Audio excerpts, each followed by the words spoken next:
In the afternoon of 2nd June of 2024, my family arrived in Baku, Azerbaijan, from Tbilisi, Georgia, on an Azerbaijan Airlines airplane. Our hotel was located in the old city İçerişehir, so for our first night, we mainly explored the food places around the area and got some rest. I quite like these quiet, but very active pedestrian streets in Baku.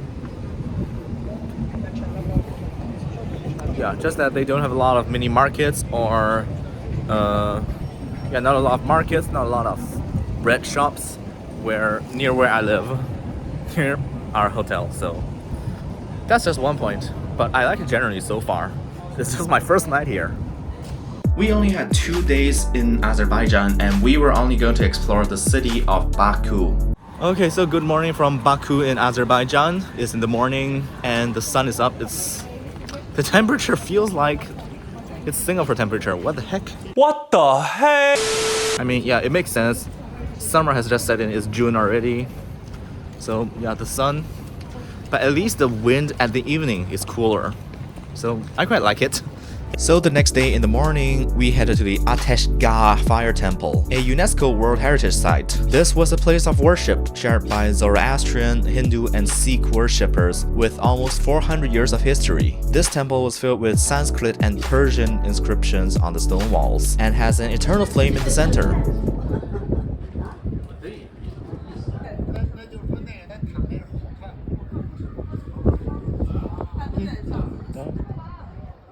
In the late 19th century, the temple was abandoned following the departure of Indians from the region and reducing the number of worshippers, along with the cultivation of petrol from the surrounding region of Surakhane by the late Russian Empire and later the Soviet Union. In 1969, the eternal flame went out because too much natural gas was drawn from the region, but later, when it became a protected monument, the flame was reignited using gas pipelines from Baku city. This temple, now a museum, looks very well preserved and has modern depictions of what life hundreds of years ago for the worshippers were like.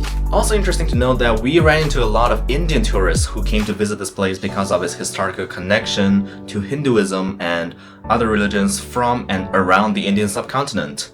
I was wondering if they could read the Sanskrit text on the walls and everything. I mean, it's the liturgical language of Hinduism, and Sanskrit vocabulary is commonly found in most South Asian languages. After visiting the Ateşgah, my family returned to the city center of Baku and went to the Heydar Aliyev Cultural Center. It has some super modern architecture and is one of the icons of Baku and the entire country of Azerbaijan. But we weren't able to go inside. I forgot it was Monday and all museums and cultural centers around the world, like not just in Azerbaijan, but like also in Singapore, China, Uzbekistan, like almost everywhere, they're closed on Mondays.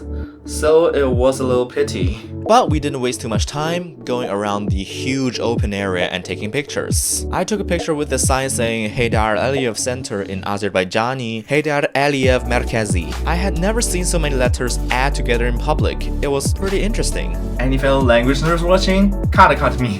And this place doesn't disappoint at all. Like even outside the building, there are many things to look at. There's these 3 color balls in the colors of the Azerbaijani flag. Then there's more impressive art installations that withstand the sun, rain, and snow out there. Summer has begun to set in as it was the beginning of June, and temperatures in Baku were soaring above 30 degrees. It's similar to the temperature in Singapore all year long. Then there's also a lot of water features and flower beds, which are really nice to take pictures of against the city skyscrapers in the background. Here are a few pics from afar.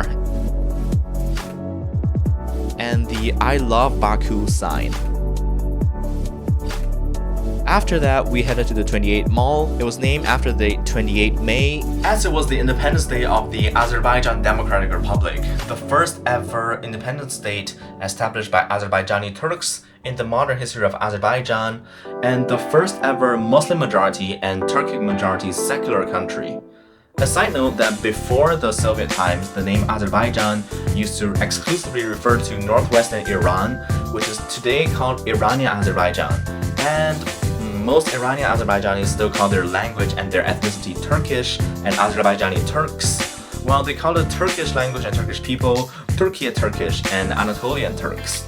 So back to the 28 Mall in Baku, it was huge and a lot of it is centered around nationalist elements. Inside the mall, there were a couple of walls that have the lyrics of the Azerbaijani national anthem carved into them. And in the supermarket, they hang the Azerbaijani flags on the ceiling. We had lunch and did some shopping in the supermarket, but I didn't take any pics or videos except this ice cream selection in the supermarket. So enjoy this. I love ice cream and I hope you do too. After leaving the mall, we went to the 28 May metro station. The station looks very modern and I really like the architecture. Yes, it was built during the Soviet times and has those deep escalators that extend all the way down. But the escalators are newer compared to the other two metros I tried in the Caucasus. They don't have the feeling of being angled down slightly, and everything else about the metro system just really stands out. Baku metro is really different from Tbilisi and Yerevan. It's got a huge revamp in 2008 and operates modern new cars, with also modern station infrastructure and everything. One trip on the metro costs 40 gapik, that's 0.4 manat or 0.32 Singapore dollars or 0.24 US dollars, and it's really a great experience. It's just a pity that I found out I'm actually not allowed to take pictures and videos inside the Baku metro. I found it really weird. Baku's metro system is really something that Azerbaijan should be proud of, and it's very modern and developed and reliable, combining utility with aesthetics. It's really not easy. Inside the station, it looks so cool. Yet filming and photo taking are not allowed. According to Google, taking pictures inside the metro can be seen as a security threat for malicious activities. I understand that there was a terrorist bombing in Baku metro 20 years ago, but really? Banning taking pictures will not do anything to stop the threat, right? At least I'm thinking of from my point of view as an admirer of the aesthetics. I'm not an expert and I don't know what other people may be thinking, so take my opinion with a pinch of salt. Just please don't ban me from taking the Baku metro or ban me from entering Azerbaijan, because I really like the country and the city's metro system and I want to return one day. Please don't ban me.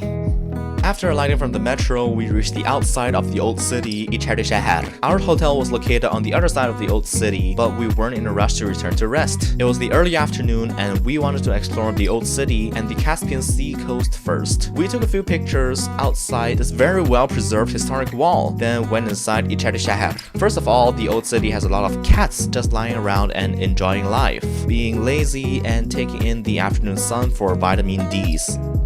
There's also this iconic building called the Palace of the Shirvan Shahs, built by the rulers, the Shahs of central and eastern Azerbaijan and southeastern Dagestan, which used to be called Shirvan until it was annexed by the Russian Empire. Historic Azerbaijan was a melting pot of cultures surrounding it and passing through it, which mixed ancient Caucasian Albanian, Persian, Arab, and later Turkic elements together.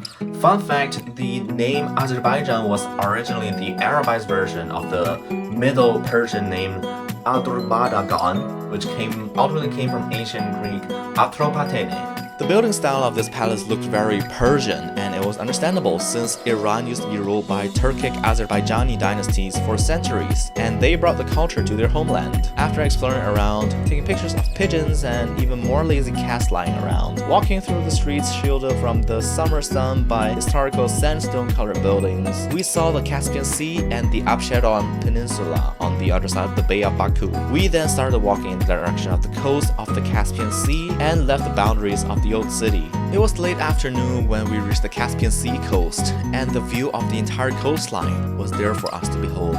From that time until after sunset, we were just walking around the coast and enjoying the relaxing Caspian Sea breeze, taking in the view and snapping many pictures with the buildings that make up the skyline of Baku. There's this circle-shaped building in the north, and then to the south an Olympic Stadium, and also the famous Flame Towers. As the golden sun began to set and the sky gradually darkened, we also watched the Flame Towers lit up. I always find buildings that light up fascinating and impressive. The buildings show many different colors of lights and animated scenes, including lighting up in the colors of the Azerbaijan flag, blue, red, and green. In Azerbaijani, üç renkli bayrak, the tricolor flag.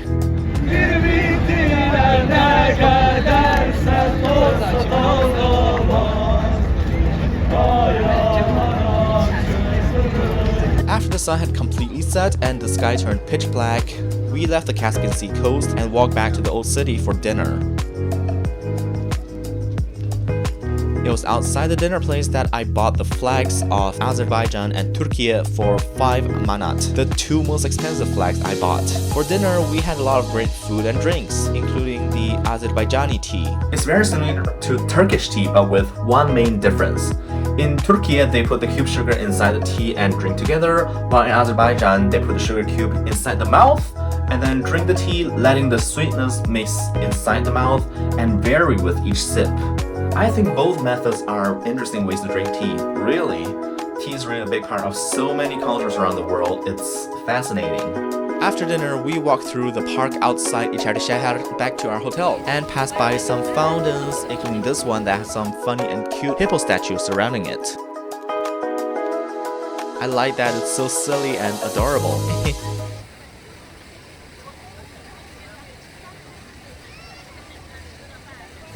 Then we simply returned to our hotel and to rest and sleep for the night.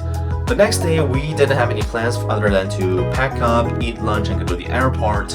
It was our last day in Azerbaijan, and after exploring so many places in Georgia and Armenia the previous week, we just wanted to rest a little more. But my uncle and grandma got up early with my mom and went outside walking down the Caspian Sea coast again in the early morning shortly after sunrise. They took a picture of this very tall and huge flagpole, which was located near the flame towers. Then they came back and started packing up together with us as we prepared to check out and have lunch. The summer temperature was really beginning to set in as we could feel the temperature difference between the inside the air-conditioned buildings and outside under the hot sun.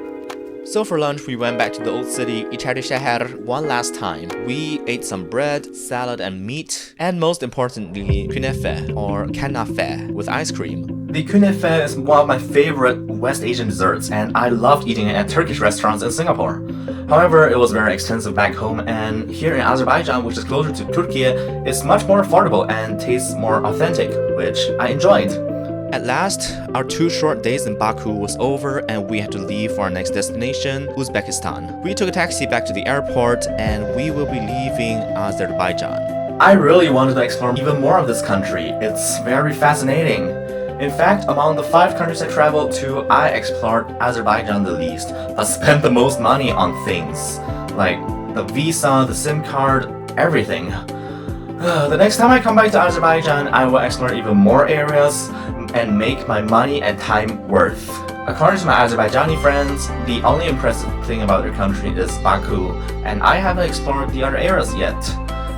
They say if I go 20 kilometers out of the city center, I'll be seeing the same Soviet-style buildings that I saw in Armenia and Georgia. Well, guess what? I might be into that the next time I come back and explore. Azerbaycan'a kayıtmağımı gözleyin. Azerbaijan, wait for me to come back. I'll see you all in the next video in Tashkent. Please stay tuned.